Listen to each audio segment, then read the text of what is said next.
na RDC hein na province ya Bakongo Luambo atika ndako moko na Bakongo eza solo teza lokuta yoka li solo te na yoka ngote eza lokuta eza solo papa héritier na yokaka awa na RDC plus précisément na province ya Bakongo il paraît Luambo atika ndako moko eza solo atika ndako meza inachevé ezalaka na ville nini to na cité ni ezali soko leki madimba opusani muke mboka ngoni bon kombo mboka ngonde ekimi ngai mais eza pena place wana na yokaka awa na RDC plus précisément na province ya Bakongo Luambo atika ndako moko soki na cité soki na mboka nini eza solo na mboka nini Luila na Luila eza ndako na ye sona spados mangiala sonabata ndako ya Luambo ya Luambo eza na côté nini eza na gauche pare Luambo atika ndako mona Bakongo eza solo eza ya solo eza na partie nini ya Bakongo bon pona ko de TF vraiment na habité mais toto kindaka boma na yebiki balaksanga ozaka chisement na prince wana toto leka na prince aka chisement na prince cité nini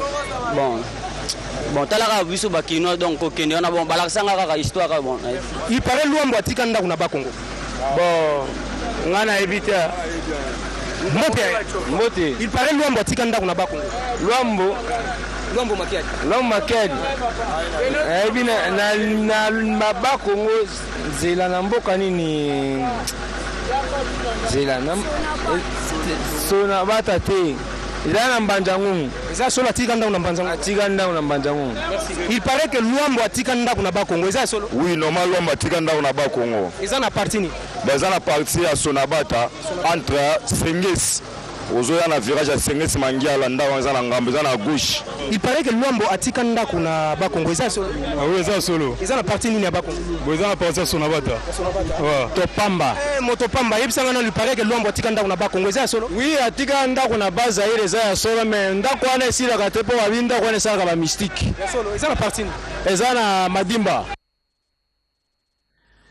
ah bon atika ndako ya vrai mais esilaka te po par exemple mystique et puis eza na Madimba ok Madimba ndako ngo bougera po eza na Sonabata eza na Madimba eza na Mbanzangu mais ndenge ngana grand barbous to commune est-ce que balandi biso na moi ni nota mususu bokendaki soki na Mbanzangu alors que yango esekendaki Madimba mais oui bon ok c'est-à-dire que tokutani na ndeko ya Luambo tokutani na ndeko ya Luambo mesdames et messieurs jeudi na rappel vraiment ce moment il y a 6 heures et bêtis boyebele bomona et on va attester que cette maison n'appartient pas à Luambo Makiadi. Retenez seulement que cette maison n'appartient pas à Luambo Makiadi Franco demi à mort.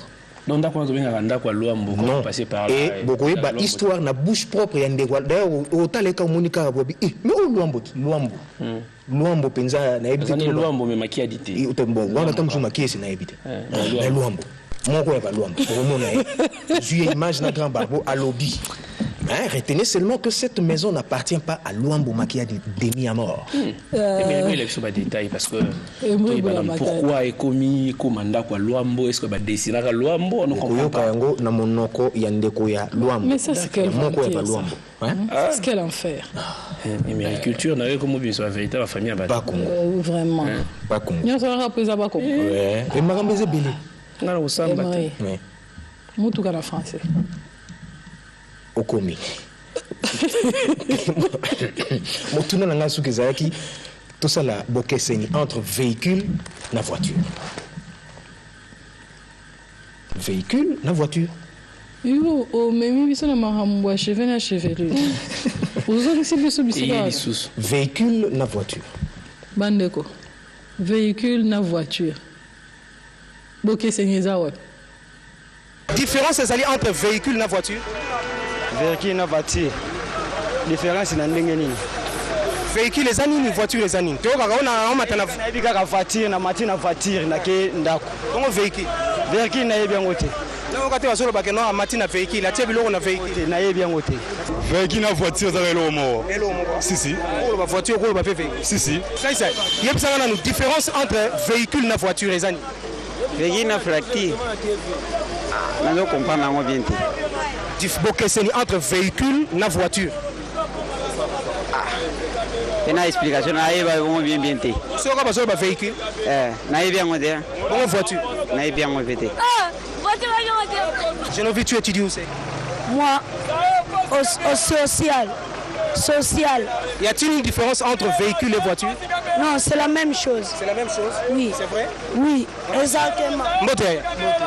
Bon, qu'est-ce que c'est les entre véhicule et voiture? Hein?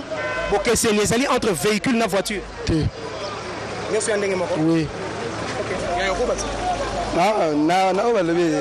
C'est vrai. Véhicule, la voiture, ça par exemple, nous avons dit que nous avons déjà véhiculé. C'est la même chose. Papa Tabas. Bon, qu'est-ce que c'est les entre véhicule et voiture? Bon, qu'est-ce que c'est les autres? Voiture, les années, véhicule, les années. Nous sommes des camions. Bon, qu'est-ce que c'est les alliés entre et le côté de la voiture et véhicule? La voiture, c'est un camion, véhicule, c'est un camion. Mbote. Non, le bâtiment. Bonjour le bâtiment. Mbote. Bonjour.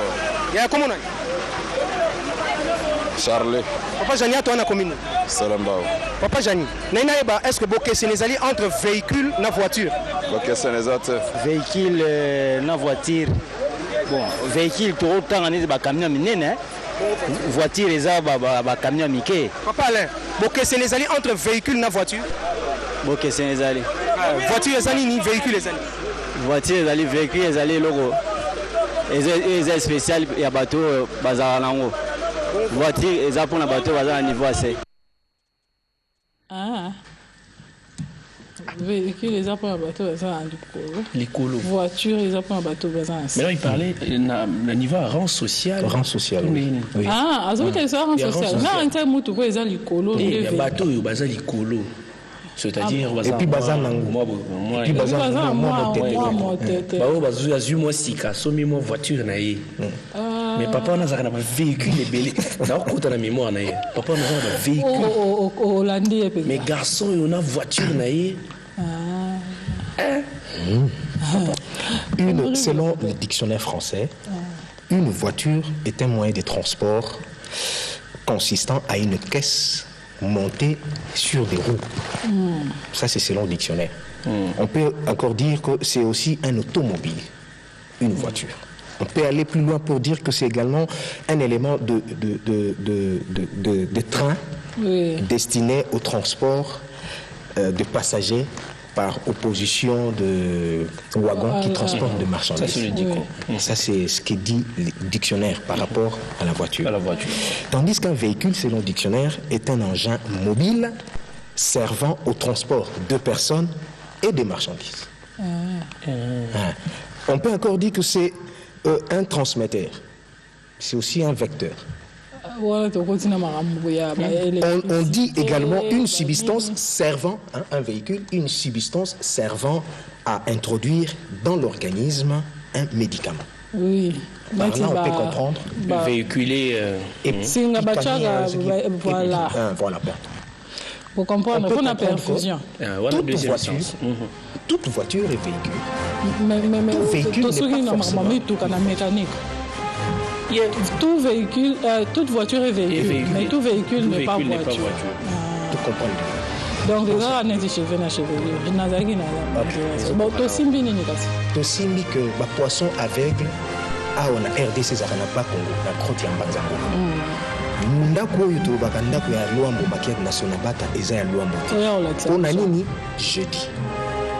Voiture na véhicule. Voiture nyonso eza véhicule, mais véhicule nyonso. Non, pardon, voiture nyonso eza véhicule, mais véhicule nyonso eza voiture. Parce que de là, il y a voiture, bah, véhicule nyonso eza.